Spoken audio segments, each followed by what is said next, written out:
Hello everyone, this is CJ. I have some good news for you all. The new D&D 5e class guide series is officially in production. In anticipation of the first class guide video, I have created this class guide primer. Here I will talk about character roles and classes, and what other players expect out of you when you play a character. More to come after the intro.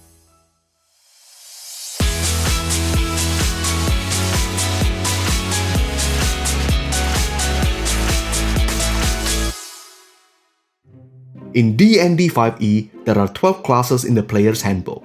To a beginner, that is a lot of choice. Each class have their strengths and weaknesses. But what's the significance of their difference?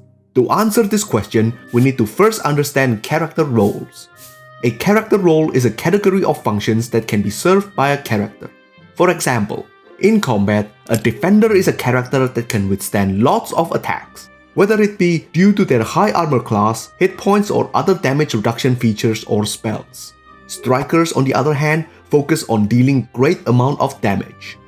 This may sound familiar to some of you, because those of you who have played major MMORPGs would be familiar with the classic tank, healer and damage dealer roles.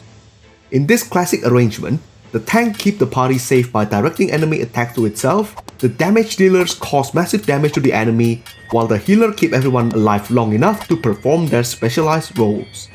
The idea that certain classes are better at certain tasks and that you can accomplish more by leveraging everyone's strength is not something new.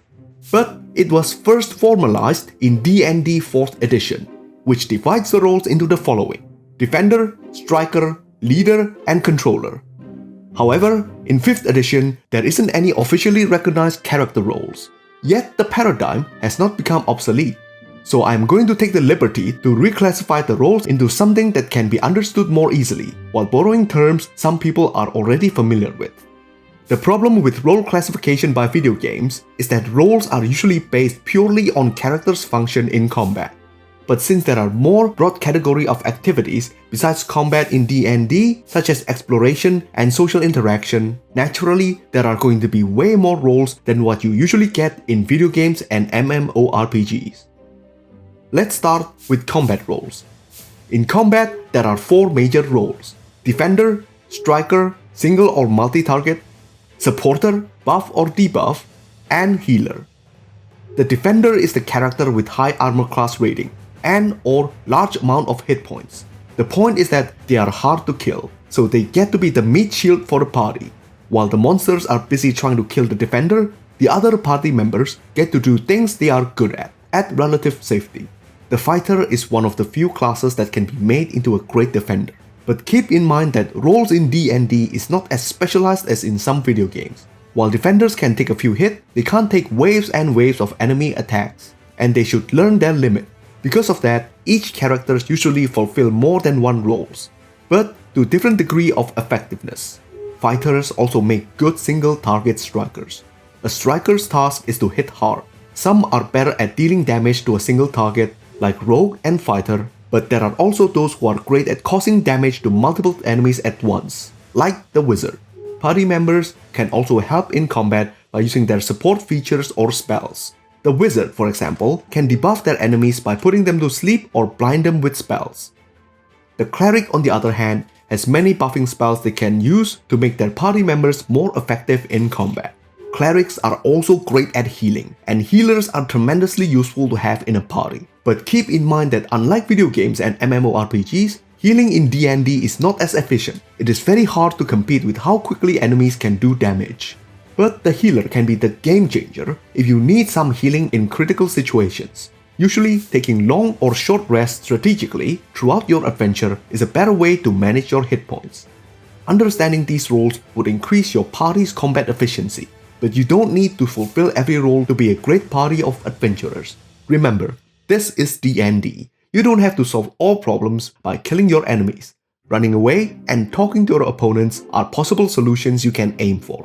While combat is a big part of adventures, you shouldn't forget about the exploration and social interaction components. Exploration encompasses a broad range of activities that involves action, travel, puzzle solving, and interacting with the environment. Admittedly, the line between what can be considered one category of activity to another is often blurred. Certain events can have mixed categories, such as being pursued by enemies over a rooftop. But I think you get what I mean with exploration. Here are some basic roles for exploration. The action hero are characters with high athletics or acrobatic skills. Just imagine a Hollywood action hero. They are good at performing actions such as jumping over chasms, pushing heavy rocks, cartwheeling, and overcoming physical obstacles. Some classes are better fit for this role, but depending on how you build your character, any character may fulfill this role. The thief role is a bit of a mixed bag. It involves proficiency in sleight of hand, stealth, thieves' tools, and others. It is useful in various situations. Sometimes you don't even have to steal or unlock doors. But having someone who is good at sneaking is still very useful. Rogues are great at fulfilling this role, but any character can also fulfill it depending on how they are built and the background they choose. This role can be divided over a few characters to fulfill the same function. Knowledge experts are well versed in certain areas of knowledge, such as history, religion, nature, and arcana. Having the right knowledge in certain circumstances can provide you with very useful hints. But this is a role that's usually divided over a few adventurers. You can't expect someone to know everything after all. Tracker is a broad role involving a diverse range of skills. You need the perception skill to see, smell, or hear hazards and traps, survival skill to uncover your quarry's footprints and forage for food, and the investigation skill to help you find clues and hidden entrances. Because the skill set involved in this role doesn't usually come neatly packaged, it is another role that's going to be divided over a few characters.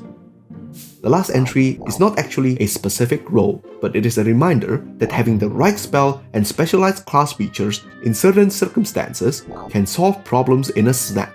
It's great if you have them, but most of the time they are not essential for success. Besides, such powerful effects come at the cost of precious spell slots. Just like combat roles, having a balanced party would be super nice, but with the addition of exploration roles, there are just too many to fill. Learning to live with your party's shortcomings is an important part of the game, and it can also be a great story arc for your campaign. So don't worry about not having the perfect party. Alright, let's look at the last category. Social interaction can happen anytime. It can happen at the start of the game when you are bargaining with the quest giver, when interrogating a captured villain, or even in combat when you are negotiating a conditional surrender. To me, as a DM, I usually prefer my players to roleplay their character interaction. If they roleplay their character well enough, I usually let them succeed without having to roll. But not all players are great character actors, and not all DMs are me. Additionally, I think you'd be doing your players a great disservice if you can't let them play the characters they have in mind.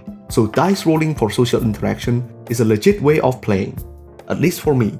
The first entry in the social interaction role is the face, aka the party face.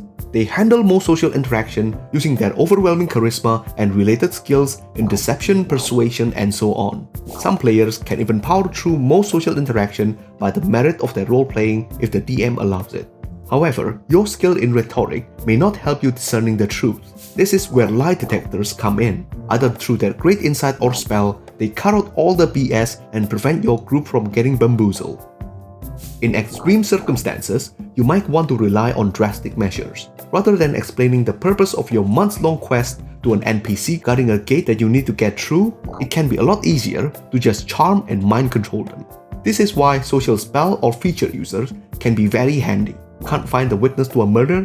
Why not speak to the victim's pet, or even to the victim directly? There are spells for that. This is another role that's great to have, but it's not essential. Alright everyone, let's take a moment to zoom out and review all the roles. We have 4 roles for combat: Defender, Striker, Support, and Healer. 5 for Exploration, Action Hero, Thief, Knowledge Expert, Tracker, and Utility Spell or Feature User. 3 for Social Interaction, Face, Lie Detector, and Social Spell or Feature User. Each character can take on multiple roles, but certain classes are better suited for certain roles than others. The point of understanding these roles is to know how the class you choose to play affect the group dynamic and how your character fit in. Not having the perfect balance is very common. It's not going to affect your party as long as you are aware of your own weaknesses. And with that, I will end this class guide primer. In the next episode of the D&D 5e class guide, I will run you through the fighter class. By the way, thank you all for watching. Leave a like if you enjoyed the video, subscribe for more great contents like this, and leave a comment if you have any questions. Also, if you'd like to support me and what I do, consider going to Patreon and pledge to help the channel out. Thanks again for watching everyone. CJ over and out.